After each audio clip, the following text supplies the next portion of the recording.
Hi friends, ಇವತ್ತಿನ ವಿಚಾರ ಏನಪ್ಪ ಅಂತಂದರೆ, ನಮ್ಮ ಕರ್ನಾಟಕ ಸರ್ಕಾರ ಬೆಂಗಳೂರಿನಲ್ಲಿ ಕ್ಲೀನಿಂಗ್ಗೋಸ್ಕರ 613 ಕೋಟಿ ವೆಚ್ಚ ಹೂಡಿಕೆ ಮಾಡಿದೆ. ನಿಜವಾಗ್ಲೂ ಅಷ್ಟೊಂದು ರಿಕ್ವೈರ್ಡ್ ಇದೆನಾ? ಅಷ್ಟೊಂದು ಅಮೌಂಟು ನಮ್ಮ ತೆರಿಗೆ ಹಣದಿಂದ ಹೋಗ್ಬೇಕಾ ಅಂತ ವಿಡಿಯೋದಲ್ಲಿ ತಿಳ್ಕೊಳ್ಳೋಣ. ನನ್ನ ಚಾನಲ್ನ ಸಬ್ಸ್ಕ್ರೈಬ್ ಮಾಡಿಲ್ಲ ಅಂದರೆ ಸಬ್ಸ್ಕ್ರೈಬ್ ಮಾಡಿ ಈ ವಿಡಿಯೋನ ಹಾಗೆ ಕೊನೆವರೆಗೂ ನೋಡಿ. ಹೌದು ಫ್ರೆಂಡ್ಸ್, ಸರ್ಕಾರ ಏನು ಮಾಡ್ತಿದೆಯಪ್ಪ ಅಂತಂದರೆ 7 ವರ್ಷಕ್ಕೆ 613 ಕೋಟಿ ಕೊಟ್ಟು ಮಿಷಿನ್ಗಳನ್ನ ಖರೀದಿ ಮಾಡ್ತಿದೆ. ಅದು ಬಾಡಿಗೆ, ಸ್ವಂತಕ್ಕಾದರೂ ಅಲ್ಲ. ಆದರೆ ಆ್ಯಸ್ ಪರ್ ದ ಕ್ಯಾಲ್ಕುಲೇಷನ್ ಏನಪ್ಪ ಅಂತಂದರೆ, ಒಂದು ಮಿಷಿನ್ಗೆ 2 ರಿಂದ 3 ಕೋಟಿ ಬೀಳುತ್ತೆ. ಅದು ಸರ್ಕಾರ ಸ್ವಂತ ಮಿಷಿನ್ಗಳನ್ನ ತಗೊಳ್ಳೋದು ಬಿಟ್ಟು 47 ಸ್ವೀಪಿಂಗ್ ಮಿಷಿನ್ನ ಬಾಡಿಗೆ ತಗೊಳ್ಳೋ ಅವಶ್ಯಕತೆ ಇದೆನಾ? S friends, as per the GMP ಒಂದು ಮಿಷಿನ್ಗೆ 2 ರಿಂದ 3 ಕೋಟಿ ಬೀಳುತ್ತೆ. ಅದೇ ವರ್ಕರ್ಸು ಮತ್ತು ಮೇಂಟೆನೆನ್ಸು ಎಲ್ಲ ಲೆಕ್ಕ ಹಾಕಿದ್ರು 4 ರಿಂದ 5 ಕೋಟಿ ಅಂದ್ಕೊಂಡ್ರು 47 ಮಿಷಿನ್ಸ್ಗೆ 200 ರಿಂದ 250 ಕೋಟಿ ಹೋಗುತ್ತೆ. ಬಟ್ ನಮ್ಮ ಸರ್ಕಾರ ದುಂದು ವೆಚ್ಚ ಮಾಡ್ತಿರೋ ಅಮೌಂಟ್ ಎಷ್ಟಪ್ಪ ಅಂತಂದರೆ 613 ಕೋಟಿ. ನಿಜವಾಗ್ಲೂ 613 ಕೋಟಿ ಅವಶ್ಯಕತೆ ಇದೆನಾ? ಅಥವಾ ನಮ್ಮ ಸರ್ಕಾರ ನಮ್ಮ ತೆರಿಗೆ ಹಣನ ಇಷ್ಟೊಂದು ವೇಸ್ಟ್ ಮಾಡ್ತಿರೋದು ನಿಜವಾಗ್ಲೂ ಸರ್ಕಾರಕ್ಕೆ ಸರಿ ಅನ್ನಿಸ್ತಾ ಇದೆನಾ ಅನ್ನೋದ್ರ ಬಗ್ಗೆ ಸರ್ಕಾರ ಸ್ವಲ್ಪ ಯೋಚನೆ ಮಾಡಬೇಕಾಗುತ್ತೆ.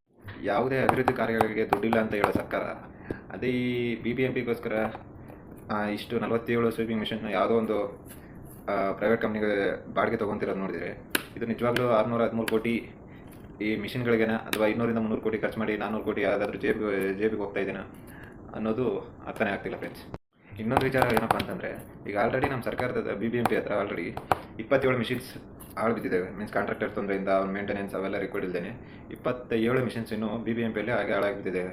ಅವನ್ನ ಸರಿ ಮಾಡಿಸೋ ಸರ್ಕಾರ ಏನು ಮಾಡ್ತಿದೆ ಅಂದರೆ, ಈ 47 ಮಿಷಿನ್ಸ್ಗೆ ಆಲ್ರೆಡಿ ಕೈ ಹಾಕಿದೆ. 613 ಕೋಟಿ ಕೊಟ್ಟು ಅವನ್ನ ತಗೊಳ್ಳೋ ಅವಶ್ಯಕತೆ ಇದೆಯಾ? ಇದ್ರ ಬಗ್ಗೆ ಏನು ಸರ್ಕಾರ ತಮ್ಮ ಅಮೌಂಟ್ ಏನು ಕೊಡ್ತಿಲ್ಲ. ಯಾಕೆಂದರೆ ನಮ್ಮ ತೆರಿಗೆ ಹಣದಿಂದನೇ ಇಷ್ಟೆಲ್ಲ ಅವರು ಅಮೌಂಟ್ ಕಲೆಕ್ಟ್ ಮಾಡಿಕೊಂಡು ನಮ್ಮ ಅಮೌಂಟ್ನೇ ಅವ್ರಿಗೆ ಅಲ್ಲಿ ಟೆಂಡರಿಗೆ ಕರೆದಿದ್ದಾರಂತೆ. 47 ಮಿಷನ್ಗಳ ಬಾಡಿಗೆ ಸರ್ಕಾರದ ಚಿಂತನೆನೋ ಅಥವಾ ಸರ್ಕಾರದ ಮೂರ್ಖತನವೋ ಏನೋ, ಈ ದುಡ್ಡು ಯಾರು ಜೇಬಿಗೆ ಹೋಗ್ತಾ ಇದೆನೋ ಅನ್ನೋ ವಿಚಾರನೇ ಗೊತ್ತಾಗ್ತಿಲ್ಲ. ಸರ್ಕಾರ ಸ್ವೀಪಿಂಗ್ ಮಿಷನ್ಗಳಿಗೆ ಇಷ್ಟೊಂದು ಅಮೌಂಟ್ ದುಂದು ವೆಚ್ಚ ಮಾಡಬಲ್ಲ. ಇನ್ನೂ ಎಷ್ಟೋ ಅಭಿವೃದ್ಧಿ ಕಾರ್ಯಗಳು ಬಾಕಿ ಇದೆ. ರಾಜ್ಯದಲ್ಲಿ ಎಷ್ಟೋ ತೊಂದರೆಗಳಾಗ್ತಿದ್ದಾವೆ. ತಾವು ಕೊಟ್ಟ ಯೋಜನೆಗಳು ಇನ್ನೂ ಬಾಕಿ ಉಳಿದಿದ್ದಾವೆ.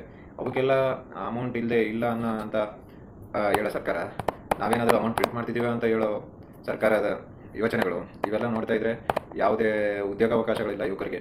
ಸರ್ಕಾರದಲ್ಲಿ ಇನ್ನು ಹೇಳ್ಬೇಕಂದ್ರೆ ಸಾಲ್ವ್ ಮಾಡೋಕ್ಕೆ ಬೇಕಾದಷ್ಟು ಯೋಜನೆಗಳಿದ್ದಾವೆ, ಇನ್ನೂ ಅಭಿವೃದ್ಧಿ ಕಾರ್ಯಗಳು ಬಾಕಿ ಉಳಿದಿದ್ದಾವೆ. ಅವಕ್ಕೆಲ್ಲ ಇನ್ವೆಸ್ಟ್ ಮಾಡೋಕ್ಕಾಗದಿರೋ ಸರ್ಕಾರ ಸ್ವೀಪಿಂಗ್ ಮಿಷನ್ಗಳಿಗೋಸ್ಕರ 613 ಕೋಟಿ ದುಂದು ವೆಚ್ಚ ಮಾಡ್ತಿದೆ ಅಂದರೆ, ಇಲ್ಲೇ ಲೆಕ್ಕ ಹಾಕಿ ಇದು ನಿಜವಾಗ್ಲೂ ಬೆಂಗಳೂರು ಕ್ಲೀನಿಂಗ್ ಹೋಗ್ತಿರೋ ದುಡ್ಡ ಅಥವಾ ಯಾವುದಾದ್ರೂ ಜೇಬುಗಳಿಗೆ ಹೋಗ್ತಿರೋ ದುಡ್ಡ ಅಂತ ಥಿಂಕ್ ಮಾಡಿ ಫ್ರೆಂಡ್ಸ್.